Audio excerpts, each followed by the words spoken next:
प्यारे बच्चों, 7वीं कक्षा के गणित के पहले चैप्टर पूर्णांक के 14वें लेक्चर में आपका स्वागत है। 13वें लेक्चर में हम लोगों ने प्रश्नावली 1.4 के पहले से चौथे नंबर तक के सवाल को सॉल्व कर लिया था और इस लेक्चर में हम लोग प्रश्नावली 1.4 के 5वें से लास्ट तक सवाल करेंगे। तो 5वां नंबर सवाल है कि दोपहर 12 बजे तापमान 0 से 10 डिग्री सेंटीग्रेड ऊपर था। यदि यह आधी रात तक 2 डिग्री सेंटीग्रेड प्रति घंटे की दर से कम होता है तो किस समय तापमान 0 से 8 डिग्री सेंटीग्रेड नीचे होगा। यहाँ पे देखिए, यहाँ 0 है तो सवाल ये कह रहा है कि दोपहर 12 बजे तापमान 0 से 10 डिग्री सेंटीग्रेड ऊपर था। तो यहाँ 0 से 10 डिग्री सेंटीग्रेड ऊपर, ये दोपहर के समय तापमान कितना था? 10 डिग्री सेंटीग्रेड था। यदि यह आधी रात तक 2 डिग्री सेंटीग्रेड प्रति घंटे की दर से कम हो रहा है, यानी कि 1 घंटे में तापमान कितना गिर रहा है? 2 डिग्री सेंटीग्रेड गिर रहा है। ठीक है, तो 8 डिग्री सेंटीग्रेड नीचे, 8 डिग्री सेंटीग्रेड नीचे का मतलब -8 नीचे, तो किस समय तापमान 0 से 8 डिग्री सेंटीग्रेड नीचे होगा। एक तो ये उत्तर निकालना है। दूसरा इसमें कह रहा है कि आधी रात को तापमान क्या होगा। आधी रात को मतलब 12 बजे। ठीक है, तो यहाँ पे हमको दिया क्या चीज है? दिया है दोपहर 12 बजे तापमान, दोपहर 12 बजे तापमान कितना है? 10 डिग्री सेंटीग्रेड। ठीक है, और अंतिम तापमान कितना है? -8 डिग्री सेंटीग्रेड। अंतिम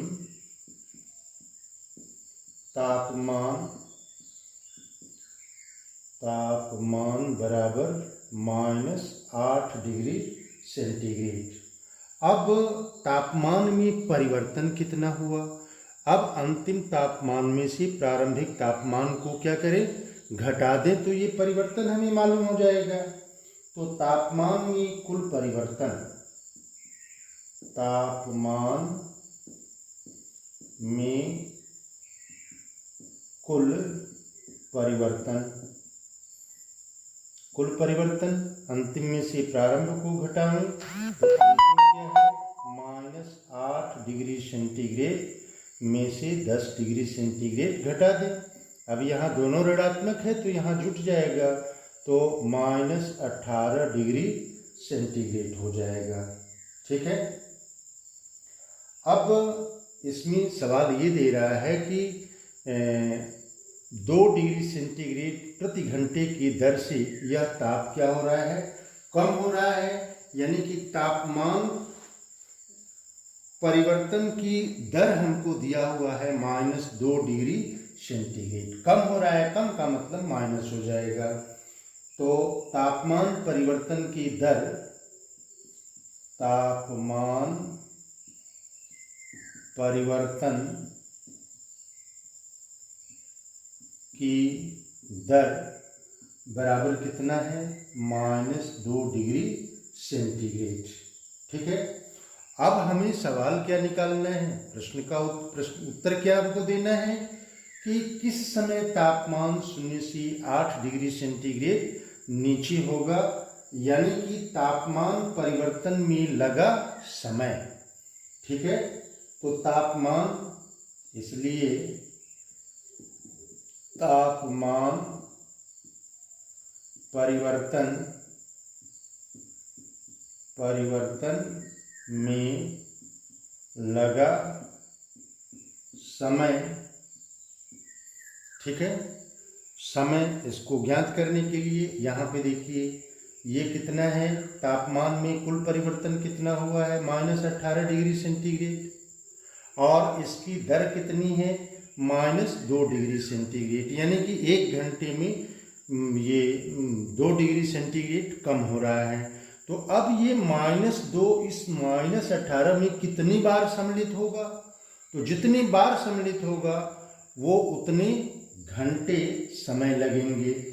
तो परिवर्तन में लगा समय बराबर ये हो जाएगा कुल परिवर्तन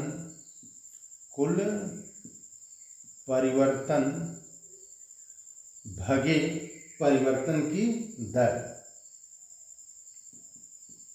परिवर्तन की दर। ठीक है, अब कुल परिवर्तन कितना है, -18 डिग्री सेंटीग्रेड, और परिवर्तन की दर कितना है, ये -2 डिग्री सेंटीग्रेड। अब इसको जब हम भाग देंगे तो यहाँ पे देखिए दोनों ऋणात्मक है, तो दोनों ऋणात्मक है तो फिर क्या होगा, धन आ जाएगा, धन, और 2 से 18 में भाग करेंगे तो 2 9 18, यानी कि यहाँ पे आ जाएगा आपका +9 घंटे, +9 घंटे। ठीक है, तो इसका मतलब क्या हुआ, यहाँ 12 बजे से ये 12 बजे से तापमान कम होना प्रारंभ हो रहा है और 9 घंटे लग रहे हैं, यानी कि ये -8 डिग्री सेंटीग्रेड कब होगा, ये यहाँ से जब हम प्रारंभ करेंगे तो 9 घंटे बाद। 9 घंटे बाद का मतलब क्या हुआ कि 9 बजे तापमान 0 से 8 डिग्री सेंटीग्रेड नीचे होगा। ठीक है, तो अतः रात 9 बजे तापमान 0 से 8 डिग्री सेंटीग्रेड, 0 से 8 डिग्री सेंटीग्रेड नीचे होगा। ठीक है, ये तो पहले क्वेश्चन का आंसर हो गया। और दूसरा क्वेश्चन ये कह रहा है कि आधी रात को तापमान क्या होगा। आधी रात को तापमान का मतलब क्या हुआ कि 12 बजे, यानी कि 12 बजे दोपहर से शुरू करेंगे और 12 बजे आधी रात को टोटल कितना समय हो जाएगा, 12 घंटे हो जाएगा। 1 घंटे में कितना कम हो रहा है, 2 डिग्री सेंटीग्रेड, तो 12 में -2 का हम गुणा कर देंगे तो -24 डिग्री सेंटीग्रेड हो जाएगा। तो आधी रात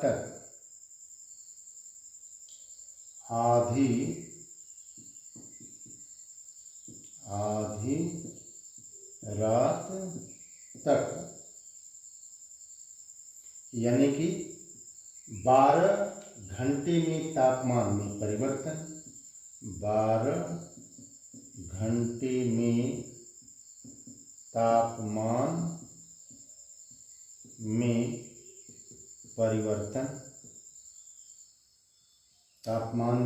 परिवर्तन, ये बराबर कितना हो जाएगा, 12 गुणे -2 डिग्री सेंटीग्रेड, और ये बराबर हो जाएगा -24 डिग्री सेंटीग्रेड। ठीक है, तो रात 12 बजे का तापमान, अब यहाँ पे देखिए 10 है, यहाँ पे कितना है 10 डिग्री सेंटीग्रेड, और परिवर्तन कितना हो रहा है -24 डिग्री सेंटीग्रेड। तो इन दोनों को क्या करेंगे, ऐड कर देंगे, जोड़ देंगे। तो इसलिए रात 12 बजे का तापमान, रात 12 बजे का तापमान बराबर हो जाएगा 10 डिग्री सेंटीग्रेड। प्रारंभ में 10 डिग्री सेंटीग्रेड था और परिवर्तन कितना हुआ, -24 डिग्री सेंटीग्रेड। तो ये हो जाएगा +-24 डिग्री सेंटीग्रेड। ये बराबर हो जाएगा 10 degree centigrade minus 24 degree centigrade, और ये बराबर आ जाएगा माइनस 14 डिग्री सेंटीग्रेड। ये आंसर हो जाएगा, यानी कि आधी रात को तापमान क्या होगा, माइनस 14 डिग्री सेंटीग्रेड। तो ये 5वां क्वेश्चन आपका सॉल्व हो गया। अब अगले क्वेश्चन की तरफ हम लोग चलें। 6ठा क्वेश्चन है कि एक कक्षा टेस्ट में प्रत्येक सही उत्तर के लिए 3 अंक दिए जाते हैं।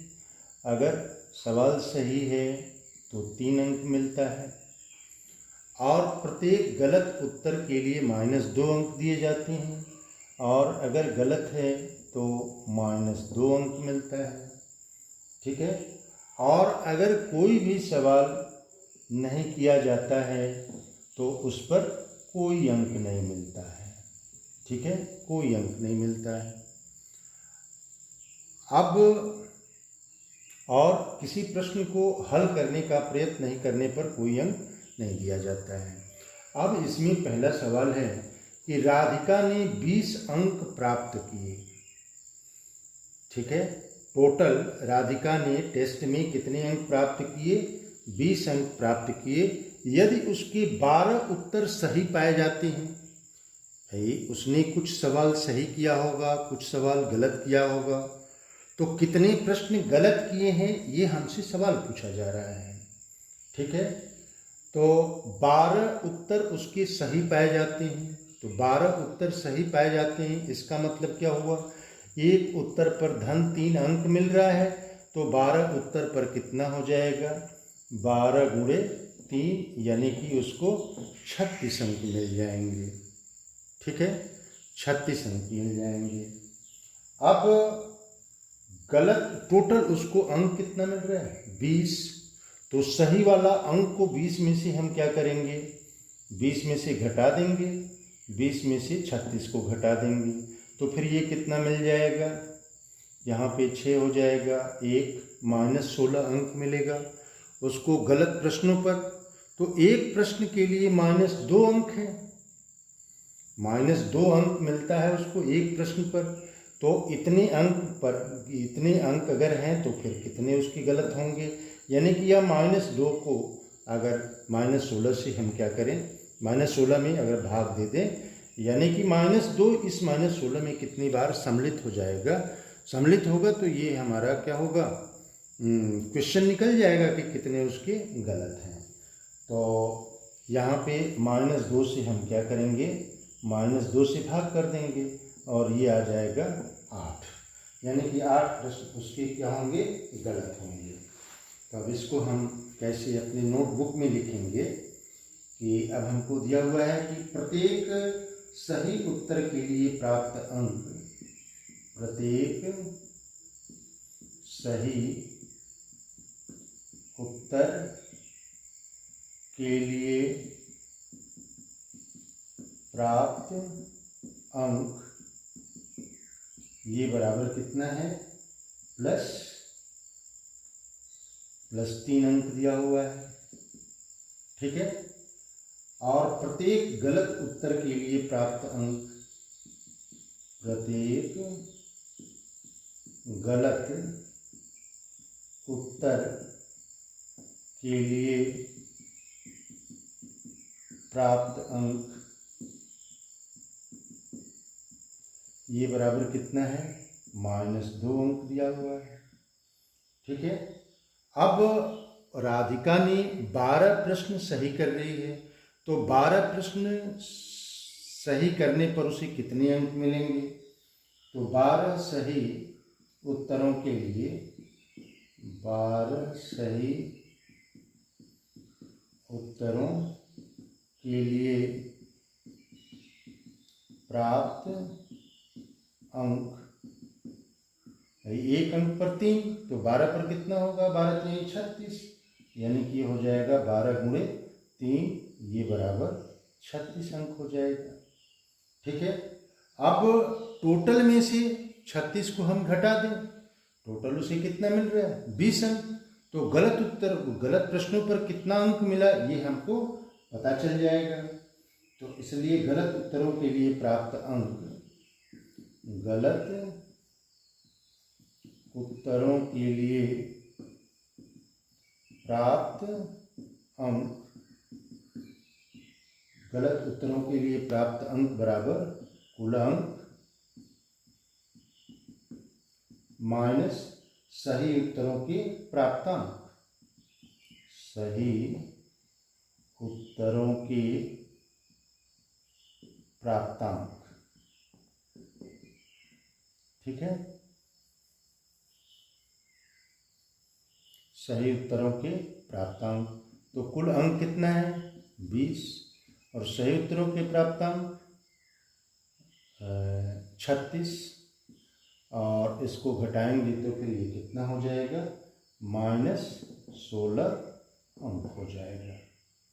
तो इसलिए गलत उत्तरों की संख्या, इसलिए गलत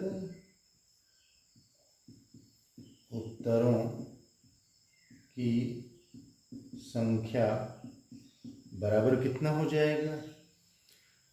जो गलत प्रश्न पर, गलत उत्तरों पर जो अंक प्राप्त हुआ है उसको हम क्या करेंगे? ये एक गलत उत्तर के लिए प्राप्त अंक से हम भाग दे देंगे तो उनकी संख्या हमको पता चल जाएगा।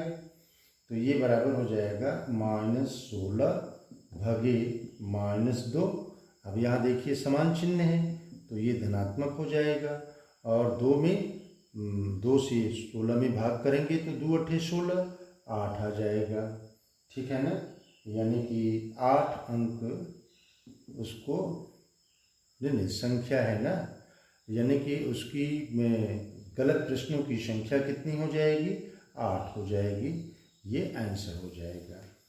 ठीक है, अब ठीक इसी तरह से इसका दूसरा पार्ट है।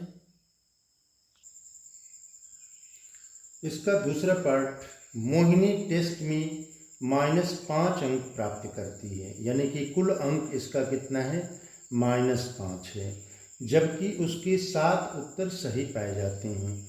तो आपको देखिए यहाँ दिया है एक सही उत्तर पर -3 अंक मिलेगा, तो 7 सही उत्तर पर कितना होगा? 7 गुना हो जाएगा, 7 त्रिके 21। तो 7 सही उत्तरों के लिए प्राप्त अंक, उत्तरों के लिए प्राप्त अंक बराबर कितना हो जाएगा? 7 गुणे 3, 7 गुणे 3 बराबर 21 अंक। ठीक है, अब गलत पर उसने कितना अंक पाया? टोटल अंक में से सही पर जो प्राप्तांक उसने पाया है उसको घटा दें। तो इसलिए गलत उत्तरों के लिए प्राप्तांक, इसलिए गलत उत्तरों के लिए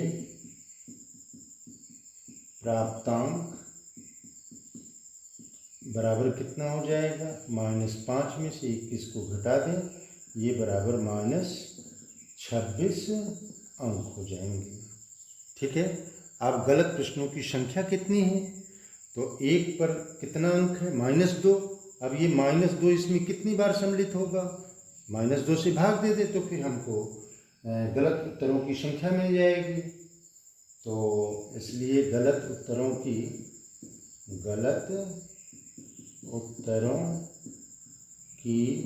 संख्या बराबर हो जाएगा -26 भागे -2, दोनों ऋणात्मक है तो धन हो जाएगा, और इसमें भाग करेंगे तो 2 1 कम 2, 2 3 6, यानी कि 13 आ जाएगा। ठीक है, तो मोहिनी ने कितने प्रश्नों का उत्तर गलत दिया? तो मोहिनी ने 13 प्रश्नों का उत्तर गलत दिया। अब ये छठा क्वेश्चन आपका कंप्लीट हो गया। अब एक क्वेश्चन और है लास्ट। ये 7वां क्वेश्चन है कि एक उत्थापक किसी खान कूपक में उत्थान कूपक का मतलब पृथ्वी के अंदर कुएं में 6 मीटर प्रति मिनट की दर से, यानी कि उस कुएं में 1 मिनट में वो नीचे कितना जाता है, 6 मीटर जाता है। यदि नीचे जाना भूमि से, अगर यहाँ पे हम भूमि मानते हैं, ठीक है, तो भूमि से 10 मीटर ऊपर, यानी कि यहाँ से वो चलना शुरू करता है और पहुँचता कहाँ पे है, तो -350 मीटर, यानी कि 350 मीटर नीचे पहुँचने में कितना समय लगेगा। तो हम अगर इसके और इसके बीच की दूरी को हम ज्ञात कर दें, ठीक है, और इस दूरी में चूंकि 1 मिनट में वो कितना दूरी चल रहा है, 6 मीटर, तो नीचे की तरफ तो -6 हो जाएगा, और इस दूरी में अगर हम भाग दे दें तो कितना समय लगेगा, कितना मिनट, ये हमें पता चल जाएगा। तो हमको दिया गया है कि प्रति मिनट उत्थापक द्वारा तय दूरी प्रति मिनट, यानी कि 1 मिनट में प्रति मिनट उत्थापक द्वारा तय दूरी, ये कितना हो जाएगा, -6 मीटर 1 मिनट में, यानी कह रहे हैं 6 मीटर प्रति मिनट, तो 1 मिनट में कितना, 6 मिनट, और नीचे का मतलब ऋणात्मक हो गया। तो इसलिए कुल तय दूरी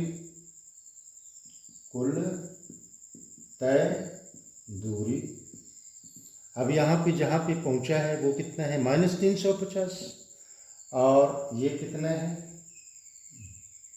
ये 10 है, तो ये बराबर हो जाएगा -350 और -10, ये बराबर हो जाएगा -360, ठीक है,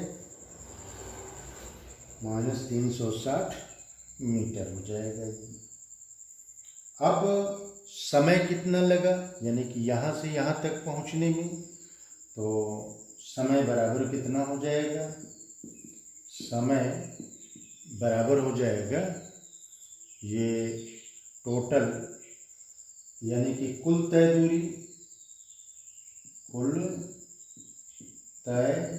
दूरी में प्रति मिनट तय दूरी से भाग कर दें, प्रति मिनट तय दूरी से भाग कर दें, तो ये बराबर कितना हो जाएगा, कुल तय दूरी कितना है, -360 में किसका भाग करेंगे, -6 से भाग कर दें, दोनों ऋणात्मक है तो धन आ जाएगा, और इसका इसमें भाग लगाएंगे तो 6 के 36, ये 60 इतना हो जाएगा।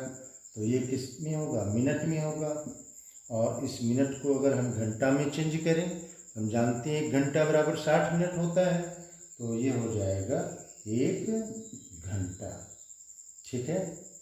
यही हमसे सवाल पूछ रहा था कि पृथ्वी से 10 मीटर ऊपर से अगर वो उत्थापक नीचे -350 मीटर अगर आता है, 350 यहाँ पे आता है, तो कितना समय लगेगा, तो समय कितना लगेगा, 1 घंटा, ठीक है।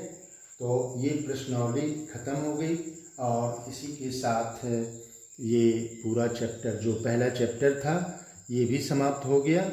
अब इसमें आपको कहीं भी किसी तरह की कोई भी दिक्कत हो, कोई भी सवाल समझ में नहीं आ रहा हो, तो आप कमेंट बॉक्स में लिखिए, उसको मैं बताने का अगली वीडियो में प्रयास करूँगा।